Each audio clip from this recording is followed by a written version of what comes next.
que gestion province à Kisasa ba misu etangi na kati ya motema banda ngobila ki na maquette bato baso atuniye où est le plan?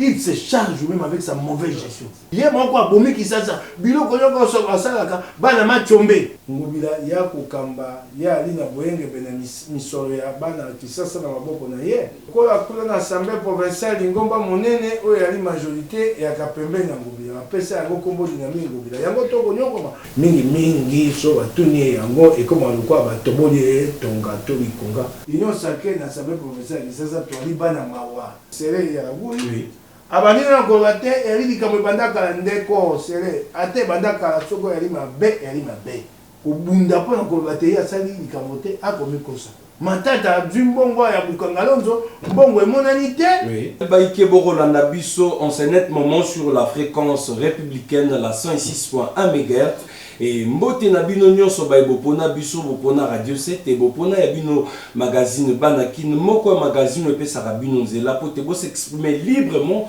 autour ya ba grande question d'intérêt général ndenge tolobara toujours Congo parce que le Congo c'est notre seul dénominateur commun aux alamon Congo aux alamon lubo aux alamon ngala le roko sangisa biso ezali bongo Congo nde tozali na ndingisa ya kosola mai matali mboka na biso nelobele ezali abino ndeko Dieu merci malobo na ngamba machine ezali bongo Chirac Boulemba. Que demande le peuple? Mbote na bino tokolemba te koloba peuple a kosenga lotiliki peuple a kosenga mai peuple a kosenga etelo peuple a kosenga bokolongo na malamu peuple a kosenga sécurité to pe bo kengio tolobara na lingala peuple a kosenga environnement sain ezali bongo mituna maito solara dans votre magazine Banakin moko magazine pesa rabino nzela po te bo s'exprimer librement bo pesa makanisi na bino na baiba kokamba biso baiba ete bazali na monopole ya mayele te na nzela na bino ba osala ete ya biso ekolo ekenda bongo liboso. Alors votre magazine d'aujourd'hui nazalinga mon côté ndenge to annonçaki tout à l'heure to yambi po na bino l'honorable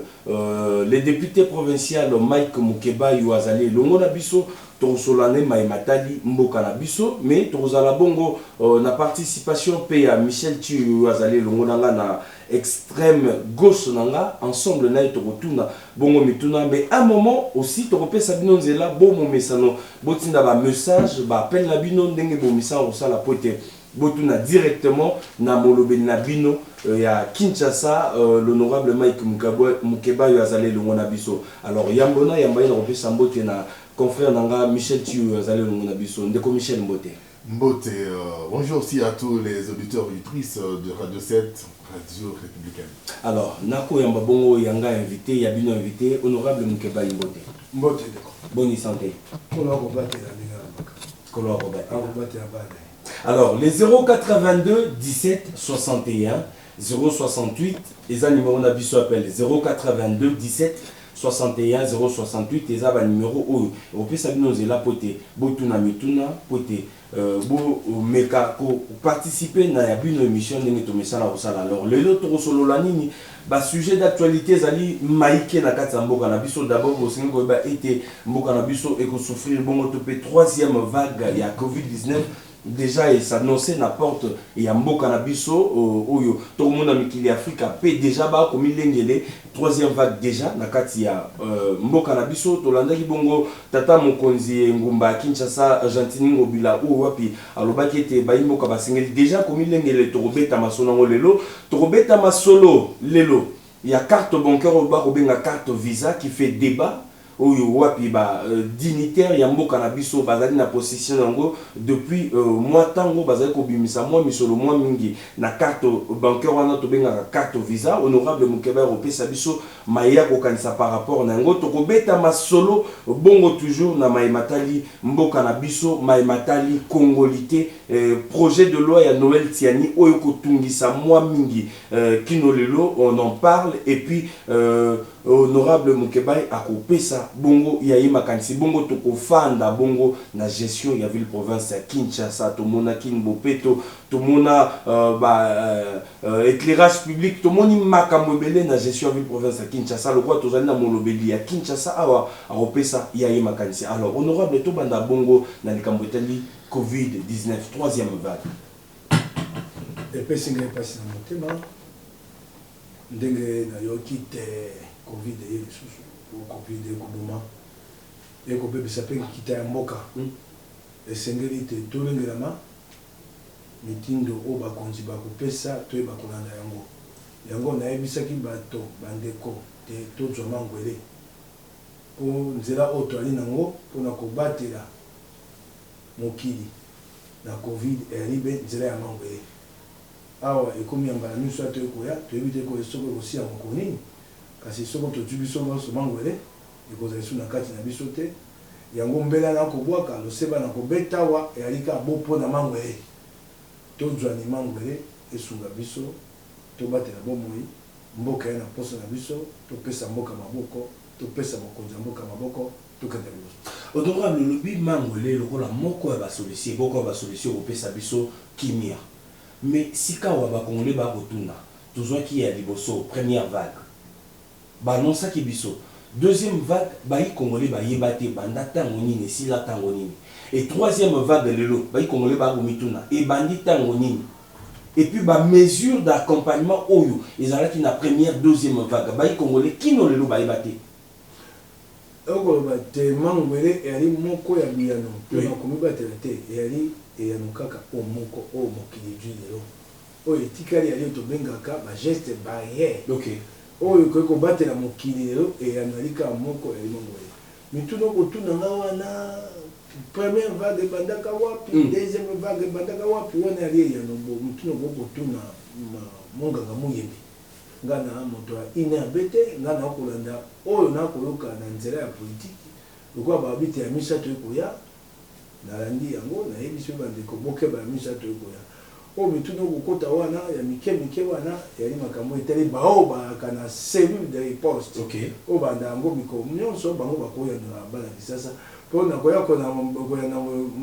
bamosu na yo beta libaku naye koba likambo oyo bango bamonaki te wana yali mpo na cellule ya riposte na bana esengela te kotuna motuna wana na monganga moyembe na baoyo bakosala mosala. Est-ce que vous avez une attribution à binote balobeli ya bayimboka ya koyeba ndenge makambo ekotambola parce que tokomona ntango nyonso soki mbebe ezali bokosala balettre ya kobenga bato ndeko muyembe botikala gouvernement provincial on dirait etungisa bino te na gestion ya covid omoni biso mosala na biso yali so bayebisi biso ntango okotuna ngai deuxième vague ebandaki mokoni deuxième vague yali te na mokolo kole ebandi leo mokolo ya misato bakomona na bilembo moko mibale mokolo moko eleki te bilembo wana esangana bia tokoti na deuxième vague okoyoka ngolo batete biso tokotuna mituna na mikolo nyonso mituna wana eyali ya kotuna epai ya monga moyembe nde nayebisaki yo ntango bango bakoloba te troisième vague ebandi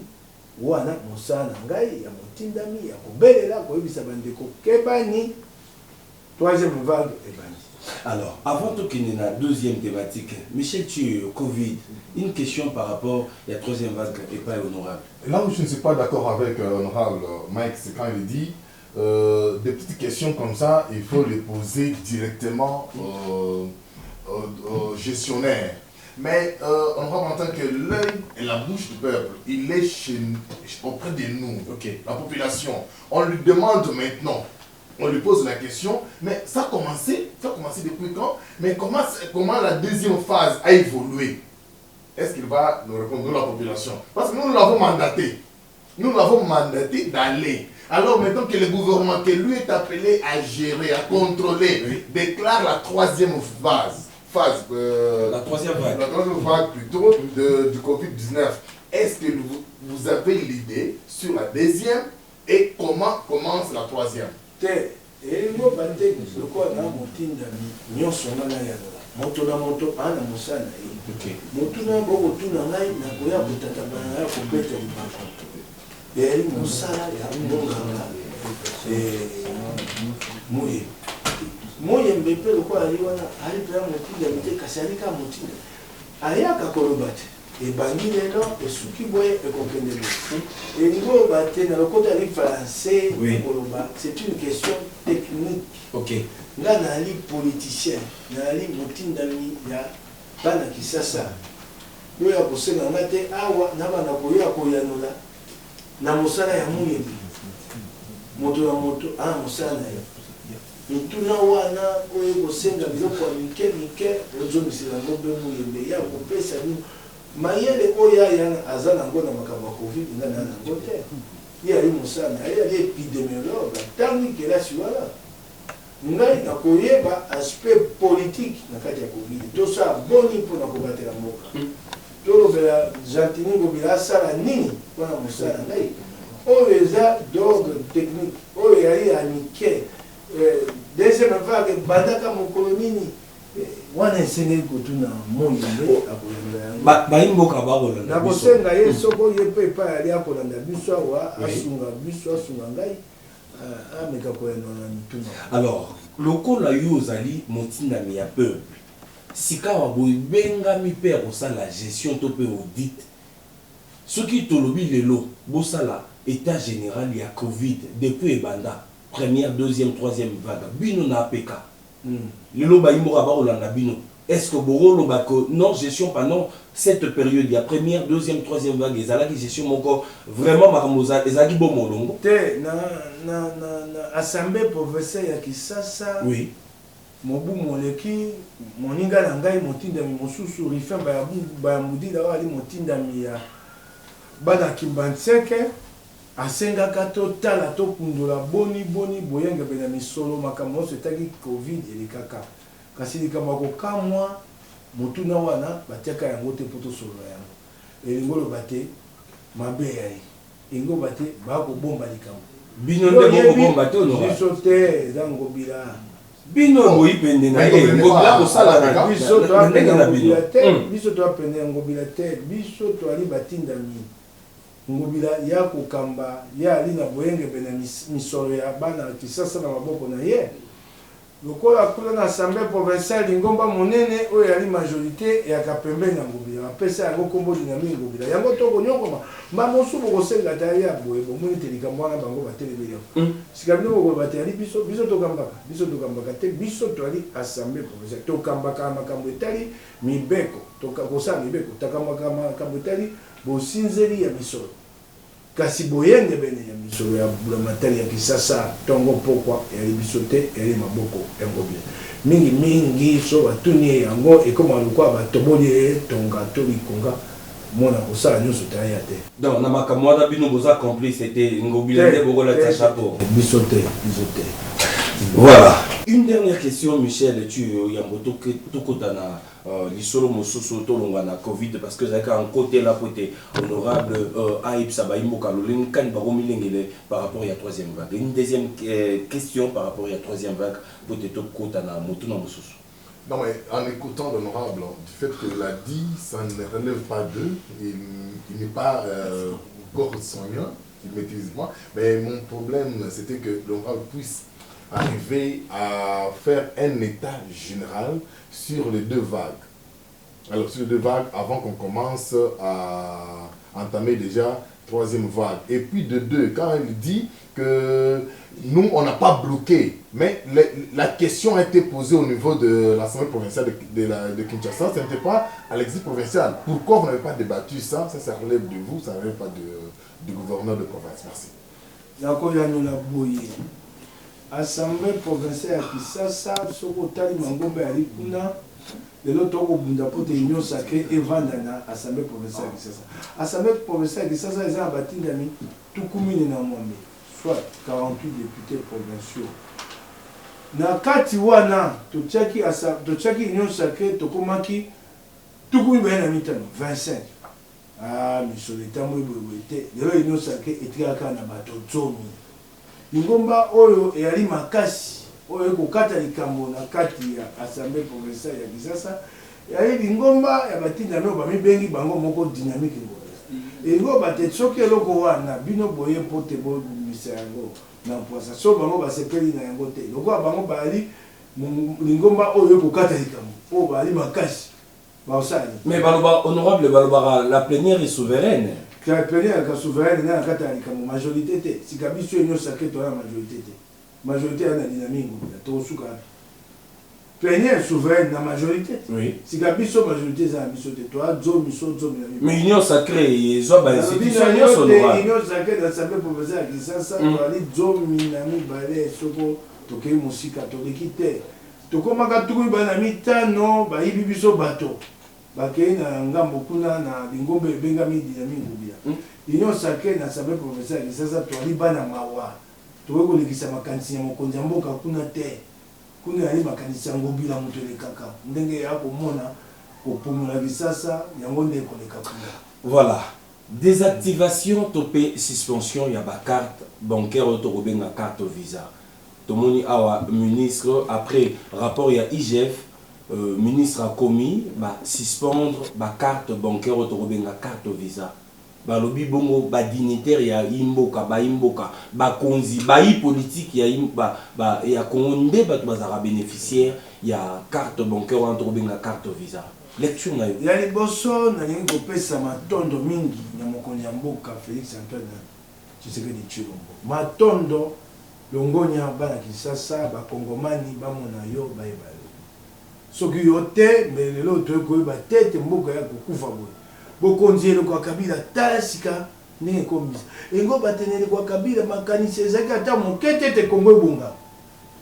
Ata mokete so bokonzi mboka bundaki le likambo tete union sacrée vanda batolanga bono kabola mongo beboye yango wana ata na 2023 bakotuna mokonzi mboka osaki nini kasi lelo baye bakondima te oyo bande tumbo atie union sacrée na libonga te na lelo yo makambo toko kundola makamiso ya bolatali baye bakondima ne po oyo asali so bamoni ye na nzela bakatela kayo sako wa maréchal Tshisekedi maréchal Félix Osai Général Mokebai Osai Moussa maréchal Tshisekedi tala mbongo ebele ya mboka ekendaka na yango mbongo tala mbongo ebele ya mboka ekendaka nango be ofere ekendaka eloko toni toyeba ebanda moko nini omesano mabe oyo pe toyeba mbongo nyonso ebimi eyali boni esenge toyeba yali mbongo ya biso na yoki oyo alaki ntoma ya makambo ya mbongo ministre des finances Sere ya Lagui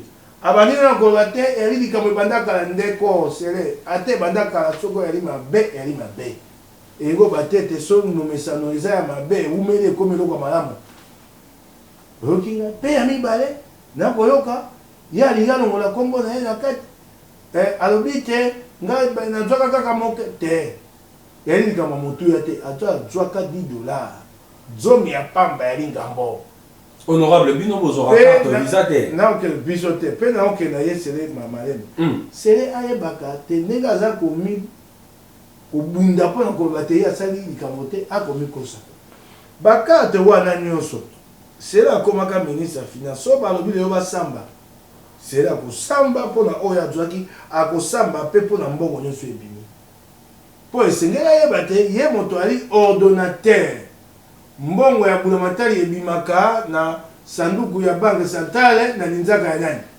ya ministre de finance atika komitungisa na akomi koningana kokenda boye o bakofunda mopanzi sango Isaïe Mutombo ase mosana ye malamu. Est-ce que ndeko cela na raison te Maikum Kebai parce que IGF a publié ki ba liste alobika ba liste ezali matangi ba kombo te bongo tango batangi kombo ya Sere bakoseli.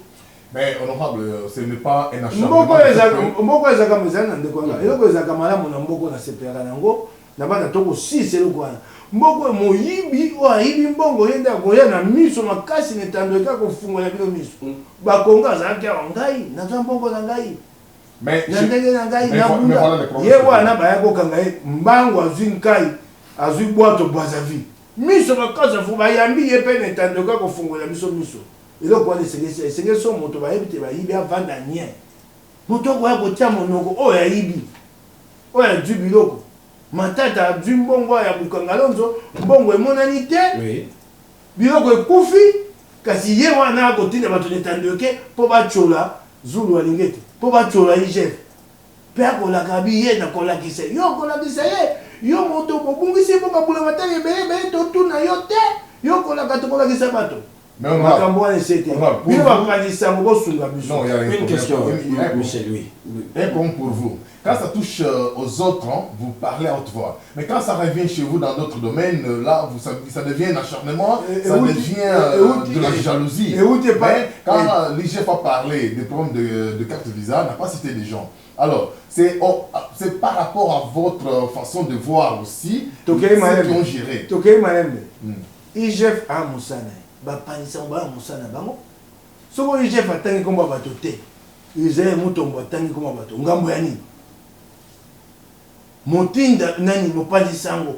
Yako na makambo IGF a Golo Bakaka, toi, Kokendo Kundo la Koleka IGF. Qui a fait le travail de carte visa? C'est IGF ou c'est. IGF a promis Batama, IGF a dit qu'autant va comme Batoté, pour que moi, le cola, a go baby sa le comme Bato. IGF a tant comme Batoté, bah, nous sommes ça makambo. Mais c'est habilité. Attends, mon Pandisango n'est pas tenu de rester dans les limites de l'IGF. Mon Pandisango, beaucoup là. Soit que des collègues IGF, soit que vous mon code IGF, mon Pandisango. Mais vous aussi commencez à accepter aussi mon Pandisango quand il parle aussi de vous. Donc, quoi, ma béni, balobi, abisso, auto yangani. Non, mais on est dans notre domaine, mais je voulais seulement dire quand. Ah, ouais, éteindre l'ongondo. A qui moi, on pas na biso, mon attends pas na IDPS, la belle éteindre, beaucoup de amis, les abonnés. Ce qui me dit, bah, bima mingi nanga beaucoup na auto FCC. Pour bango, bah, ça, il m'y belé. Le peu, bah, message qui. Bah, il va dire, bah, tout n'a qu'à bangote. Bah, tu vas dire, Congo, bongata, moukete. Bato bazali kobanza te Kongo kotikala be boye basali mabe sikoyo bakundola yango babimisa yango na poisa ekomi ngambo Kongo ekobunga bongo te Kongo ekobunga na bosolo toyeba balobi tete bakofunda bango sope bakofunda bango te bango poso bafunda bango bakobate acharnement te mokonzi Félix alingi te bato akamila basoki ya boloko et ali de bango et donc on a kosenga bango baza na komikitisa ozo yoka bato bakoleka netando ke babi botangi kombo ya nani oyo ya Emmanuel Shadai na sanza ya mai azwaki te kaso azwaka soko na 2019 azwaka ngo na ndingisa nini akoya kozwa mbongo wana bongo baka oyo alobi soko boli bato komikitisa boyani na tando ke bosangani bino bato batangi kombo na bino boye kosenga bakongomani bolimisi bobi bakongomani molimisa biso tosaki mabe tozwaki mbongo abula matali na ndenge ya nkuku tobanzaki te ekoyebana te lelo ebimi boyokela biso mabotika kotia monoko eyali soni motuna ezoya ndeko Mukebai bakozonga mingi ekobima mingi on dirait chasse à la sorcière mais sika wa ndeko Tshisekedi a eu pouvoir pendant ces 2 ans où je suis Salemaki est-ce que carte bancaire visa wa nezala quitté pourquoi kozonga mingi na bandeko batravaki bato basali mibu zomi na mwambe na musala ya koyiba soko yo kozwa bokonzi po bongisa babengo kaka bango ka chasse aux sorcières po bango banso bami na 2 ans carte bancaire visa na bango tango ba chasse aux sorcières alingi te epse mokonzi ya mboka na makambo etali bakompagnie ya blamatari abiso na bina kundola bango basoboka yango omoni talonge eti apesi mayele ya sika bakokende su te kaka kokundola mpo bayeba oyo elekaka kala batie sika bato batalaka ndenge nini boyenge bene kosamba lelo mpe kosamba lobi soko bayi te tolanda bango banso bakokenda yoki makambo babi oyo kosamba na kibali gole kuna epai bazwaka nini pauli wol oyoki makambo esama kuna oyoki babi te banda mibu na mibu mindele oyo basaka na kibali bango moko bato bapesaka motuya ya pauli soki otali sous-évaluation oyo esalami bandele ekowana te lelo c'est plus d'1 milliard de dollars na bokonzi ya kabila ntango baboya koyanola mbongo ekende chasse aux sorcières acharné na bino union sacrée jusque là non boyebi te na olobi na bino union sacrée jusque là non boyebi te na mibu mibalo ndeko Tshisekedi asali soki moto ya union sacrée oyo oyebi tazwaki nabelo likambo etenya yo oyebi tanga kombo na ye bakoloba IGF akobanga otanga bakombo mosusu atanga bakombo te IGF atanga bakombo te bankete mosusu IGF akobomba ngo okoloba mibu mibale oui carte visa eyebanaka tete bato bakozwa IGF moto kondola soki bato oyo union sacrée bali na kati oyo bazwaki carte visa bayanola so batangi bango luka bango Loka babito ministre affaires étrangères pe ala ko zwa. Soko ali moto ide pesa moto nyonsa ke bo lukaya ya nola. Moko babate basambisa bango soki bakosambisa. Ako samba yepe. Eli akobatela moto te mokonzi mboka sala bisaki bino te. Ye eloko ali na liboso na ye ali bebola bakongomani. Ye ali na moninga te moninga na ye ali bobola bakongomani. Soko otambo elongo moko yo pete yango na moto. Abongo boya kobetela biso tolo te awa boloba boya koloba te te biso to kobatela bao ba kati so ba mibi bibo kozani po botanga bango yo amopanisa lukani bango na botanga te na obanga ba konfier na l'état et bulabate Rwanda ko Israël ba te bazuzi bakokango te yo banzi Israël nde wa ba ko sa wa ba ko bangi sai ba okanga sai mabeni ndeko baso ya tani komo to kote mele likambo wana ba ko saka bisasa ba ko mbanda ke te koleka bongo to kote mango ba ko simba ezeye moto mote bato atangi kombo na bango ba zwaki mango to ba zwaki te ba ka imputation dommageable so ba consolider likambo ba lobi likambo so yo bimi na ndako na yo otamboli bolimbisa ngai bolumbu na nzela moto abeleli yango netandaka tata wana atamboyi bolumbu na nzela yo kofunda obi ote akosenga makambo. Michel Thieu, motuna moko pona carte bancaire. Ça fait moins d'une année que vous êtes dans la gestion publique, mais au début de ces deux années, si vous êtes dans la vérité des urnes, ça on n'a pas refusé. Pendant cette période-là, et pourquoi vous n'avez pas voulu parler de langage que vous commencez à condamner, vous acharnez plus sur oyenga makambo ya bosolo ya sanduku ya mapolo tolabi etumba wana esengelaki te toyeba etumba wana yali etumba oyo tosaki elongo na baninga tokendaka na Genève mpona koyoka na nzela ya lamuka toyeba kotia moto moko alonga Kabila bana mboka bayebisa biso soko bokei ya kopanzana ya kopalangana Kabila kolonga bino tango tokomi kuna toyokani te tobimi nzela mibale epai boye lamuka epai boye kashi etumbe bandi biso bia mokonzi Félix ame biso nzela mabe tomoni tasali libala na Kabila eloko ekoboma biso tokoyoka ete tolobi soko oza mobali ya solo kabwana na Kabila so oza mobali ya solo longola baje bakala nzela kuna pa okende ngaliema tolobi ne biloko ebele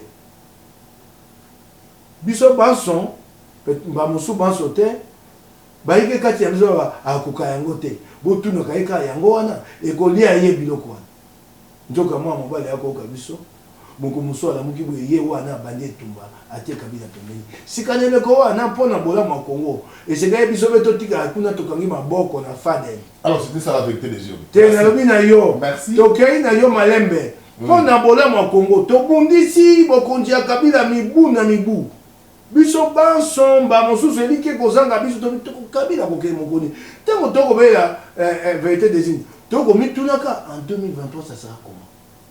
Nous allons encore pleurer.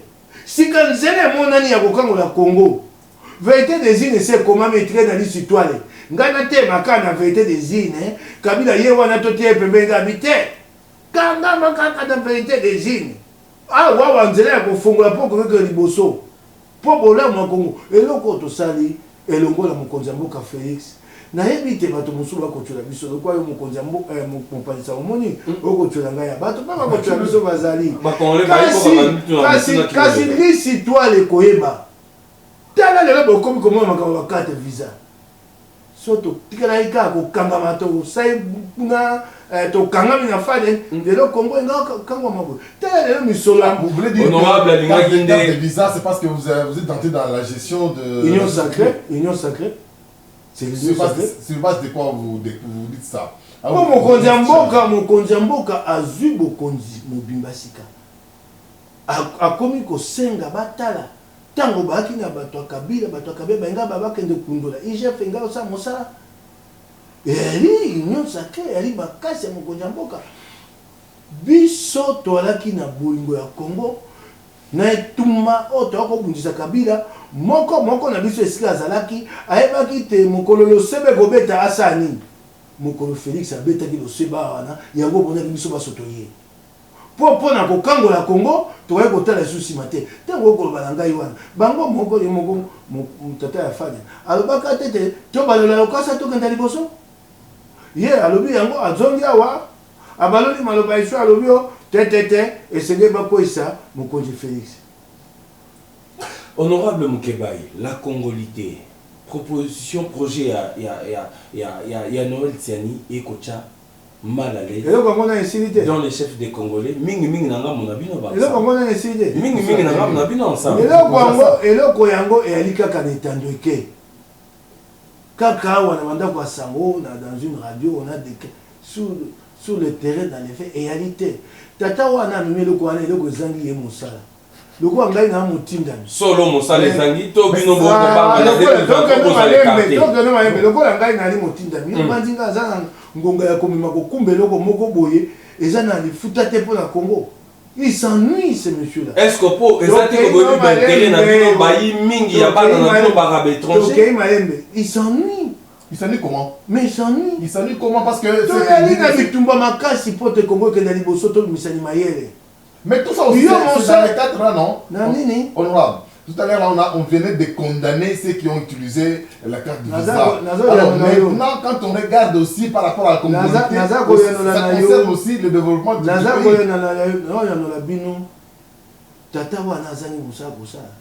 Ah maintenant, ça retouche maintenant qu'il commence, qu'il n'a rien fait. Est-ce que vous êtes touché aussi? Non, quand vous commencez à dire qu'il manque à faire.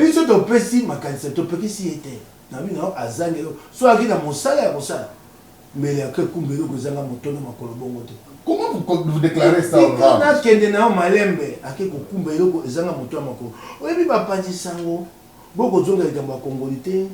Beaucoup tala tema le bamususu tata wana bimisi on a le côté face ba kobenga ngo de propos ethno-racistes. Beaucoup banga tete Congo pe la moto. Tata wana senge bino bapandisa ngo bo fandisa bo benda e mato ile ko benda mwa moke. Tata anzo ba botala elonga muyambo. Oko ko mona ba zolo lo kwa muyambo mi baleto mi sato na Congo. Ça c'est très grave. Biso ba Congomani zo na msho za bo. Oh, bah, ben, délit de faciès, c'est nous sommes en Congo. Mboka pe la moto. Bah, zone, zone, so, que kuna na province de la terre, kuna okuta ba Congo, ba kamundu. Mwindo makasi. Oyo, comme na kananga, okuti mwasi pembe, le quoi métis. Pamouni, bah, ba Congo manité. Congo mané comme na molaya zolo, na moné na zolo. Est-ce que ça va comme bima. Te bon bapalisa ngo bolanda yango te Congolité Congolité tango bako tuna yango bilo tuna ngai nano zolo ba abi nani aza polonais zolo ba polonais na ndeni moyambo zolo ne wana soko tala ba zolo polonais to commettre la maloba ya bon depuis certains moments et pas iboko mo vous êtes allé en combat avec c'est là que nous ne réclamez pas qu'il était congolais. Attendez mais Joël vous êtes non vous appuie dans de vos démarches te makambo kabila baloba kabila za mopaza kongomanité na kota makambo wana te. Non mais c'était votre camp. Te soki agi na ngoma na biso tuna moto na ba oyo baloba kia. Loko atona ngoma na biso ngo bate soko malamu na mabenyo memi sanga la moto.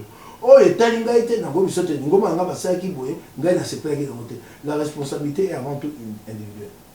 Avant qu'elle ne soit collective au sein de vous. So na moi ngoma na ngazo kene mabe na likambo wana ngana kopamela yango na kotelema. Mais otikala ko na tikala kokota makambo wana. Otikala ko boya yango te ta bozali ko. Na lobi na yo na tikala kokota yango te na zali ko banza tasa ko même ko nyamboka akumba mboka ndeli liboso ata to swani yango bokendo kitisa ye kuna te. Honorable Mbeba ya Congolité zawa. Mbeba ya Congolité zawa. Balobi na yo boye to na kati ya démocratie. So moto ya makanisi na ye esenge to tika ye aza makanisi na ye. Tata wana o azangelo ko sa tondimi makanisi na ye eza ya ye biso to boy yango pani biyo boni beto betele maboko boko banga na 2023 boza le carte na élection te yo lobi to ko banga soko to ko banga e bongo to tika bango la sumu ko na biso yo moko lobi. Mais pourquoi quand ceux qui disent qu'ils n'ont pas utilisé la carte Visa pendant une période, non, c'est que vous avez touché là. Mais pourquoi aussi quand on parle de vous, que vous avez des traits, vous n'êtes pas des vrais Congolais, pourquoi ça vous touche? Makambo mbongo ya libulamatari eyali Mbongo emblématique. Mais on ne peut pas parler de délit de fascisme. On ne peut pas maintenant circonscrire l'origine congolaise na zolo ya moto. Ça c'est dangereux. Ouais, ça pour Panzamboka. Non,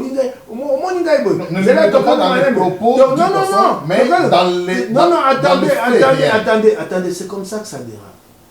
Ça commence comme ça. Et bandaka bongo. Ba panzi sanga on va nanda na mboko génocide de Salamaka. Et bandaka boye. O ezali mama loba o comme mabato na ko bomana. O moni ngane na libu. Nali pembete moindote nami bengata to ande mo ko lande ko ngai o paisam. Nami bengata choko fapa. Soko moni koko abotanga obanza ta munene. Ata ngai soko ye osimi suki amo suki zape. Soko na ekolo. Koko ya bota so moni mama nanga pembe. Mabwa matoka zezeze. Honorable Boko linga loi Longi et ali ya kokesana. C'est dangereux. Dangereux. Et c'est ça ce qu'il y a de dangereux dans ce Boko c'est perdant. Les gens commencent ici à mettre en avant les délits des fascistes. Et ngolo baso na tali zo na bi oyo ali ekolo boy. Banda mokoni total na kala molaye azolo. Poto yeba to yo ali ekolo boy. Banda mokoni moto abimisi yango. Boko tune yango te. Oyebite maloba wana bako ko funde nango akosamba makasi.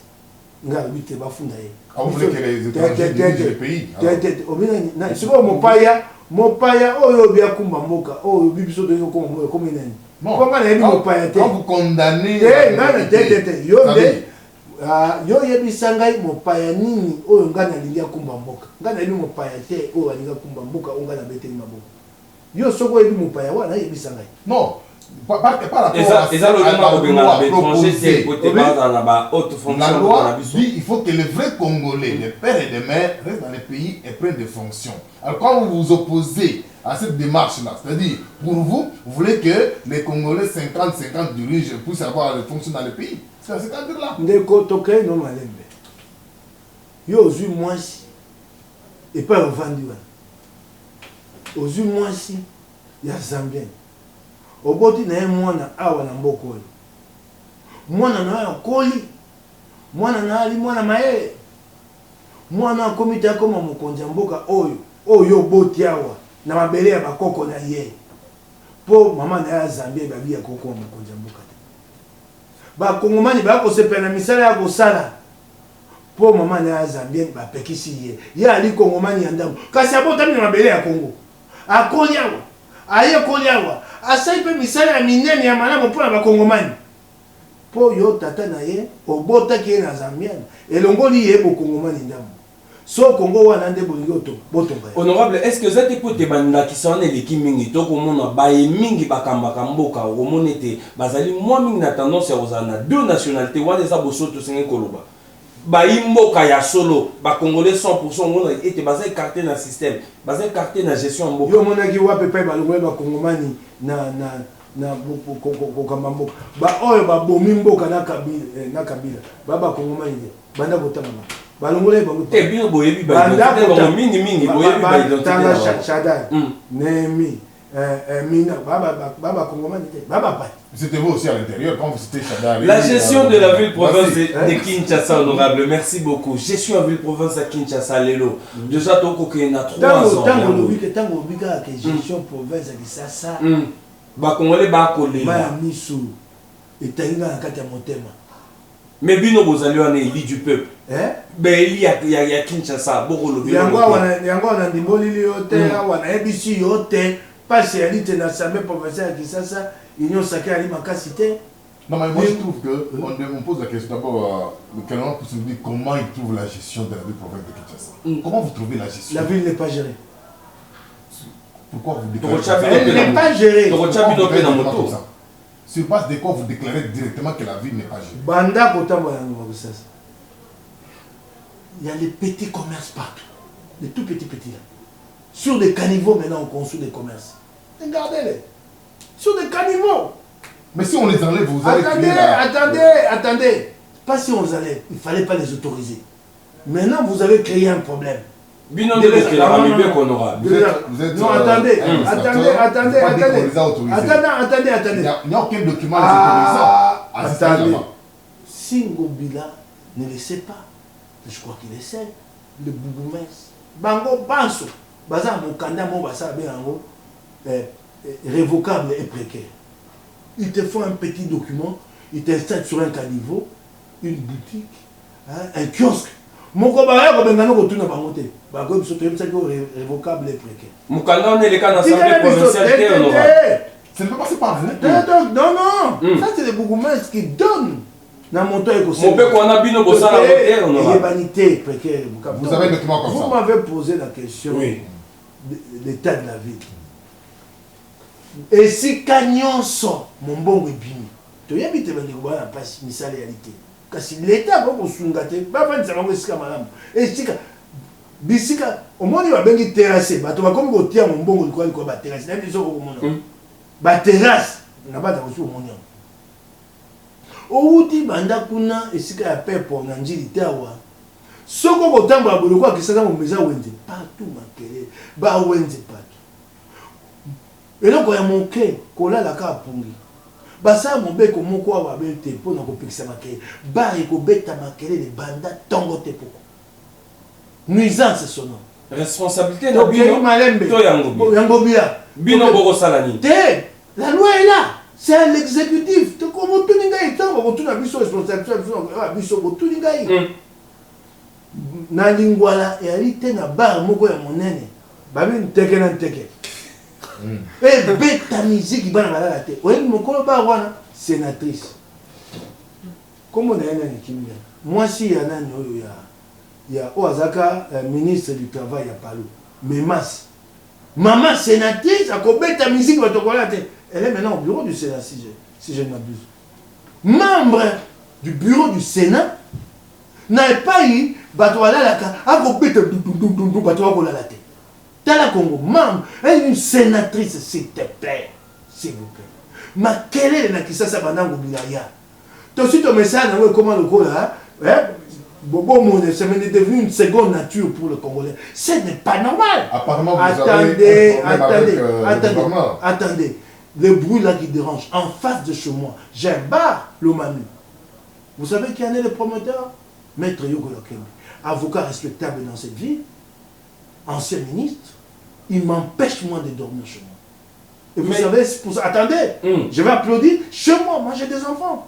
Mes enfants n'ont pas droit à la tranquillité. Honorable, ça c'est en face de chez moi. Yoka. Quand tout le monde a bon côté, quelle est la situation de Kinshasa? Après, vous allez me demander ce que moi j'ai fait. En face de chez moi. On n'est pas dans la musique,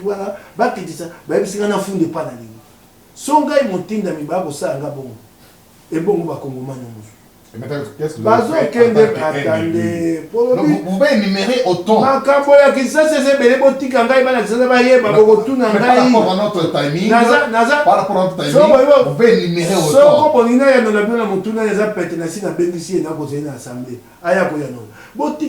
J'ai fait une question orale avec débat, il va venir répondre. C'est ça le travail du député. Mais votre question orale, vous voulez vous-même l'étouffer. Parce que je leur ai introduit depuis. Vous avez demandé un peu de moyens pour que vous allez jusqu'à la fin avec votre question. Makambo va comment qu'il y a le kuta. Na kati ya ba nino ya ba réseaux sociaux. Il est mon code, il était un cabinet un gobelin ko va le kuta. Aïe ko le bangai. Apparemment, vous avez des petits problèmes avec le gouverneur, c'est pourquoi vous voulez vous acharner sur lui. Mais vous le voyez toujours de mauvais côté. Pourquoi ne pas aussi voir? Parce que quand tout à l'heure là, vous avez plus parlé de ce qui se passe autour de votre résidence. Non, la gestion n'est pas non, il y a un but beaucoup empêché. J'ai parlé du petit commerce qui s'installe partout. Mais ça, je vous ai dit que vos élus. Attendez. Ce sont vos élus. Attendez. Et c'est avec l'autorisation de attendez, j'ai ces documents. Si vous voulez, je vous amène. J'ai parlé de nuisances sonores. J'ai pris comme ça mon propre cas. Je ne parle pas de ma résidence à moi. Je voulais vous parler d'autres problèmes de Kinshasa. Honorable Banda qui s'est les marchés centraux, ça c'est autour de ma raison. Banda qui saute à Gézébélé. Ma marché central, on en est où? Mais allez-y. Vous avez mal. Central, c'est au niveau de la présidence en même temps.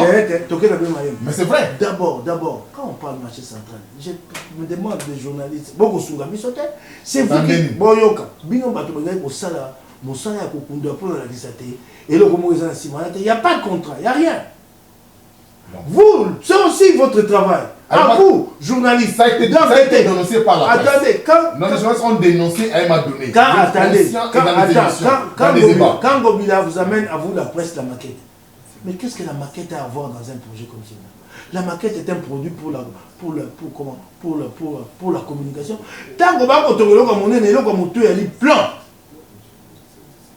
Banda Gobila qui n'a ma maquette, où est le plan?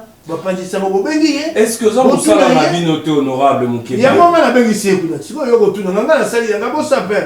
Mais ce projet a commencé longtemps. Est-ce que vous autorisé? Non, attendez. Les projets de la réputation du marché. Non, le projet n'a jamais commencé. Parce qu'il n'y a rien de concret. Biso dans l'Assemblée provinciale a dit ça. Mon bout, mon équipe, l'ongo, n'y en a plus de Kazadi, à Kumbaka, commission, et Bissaka Ngobila. 1. De respecter la procédure de passation des marchés. 2. Remettre, envoyer toutes les affaires, c'est ça. Sans ça, et puis Sikawa, le plan de réhabilitation et modernisation, il y a assemblée, il y a marché. Honorable, avant de jouer quelques auditeurs, vous chargez gentiment moi Mingi. 2 heures vous chargez moi Mingi. Attendez, nous devons nous mettre d'accord. Moi, je ne charge pas gentiment. Il se charge même avec sa mauvaise gestion. Hier, mon co, amitié, makala, il y a mon ton amoutou.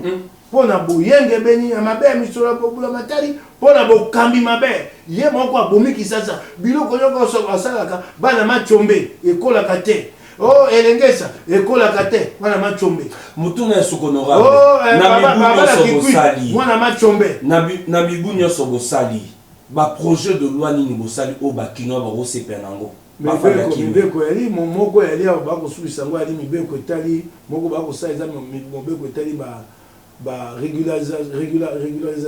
régulation hein portant fonction organisation makamote ba wewa ba yeba nega ko na mobu nyoso bosali 2 ans tangeli yo moko soko lingi na kotamudi na kotangela mosusu mobeko mosusu yali ba ko lengela kuna pona makambo etali nkunda les funérailles. Oui. Pour Magamoten Koundé, comment Gambo? Ce sont des lois qui ont un projet. Un projet, Babi Boye, essayer d'assemblée, essayer Kei, Basali, et comme on dit, Zonga la Peigné, Bakatalikambo, et Kotananzela, Yamissan.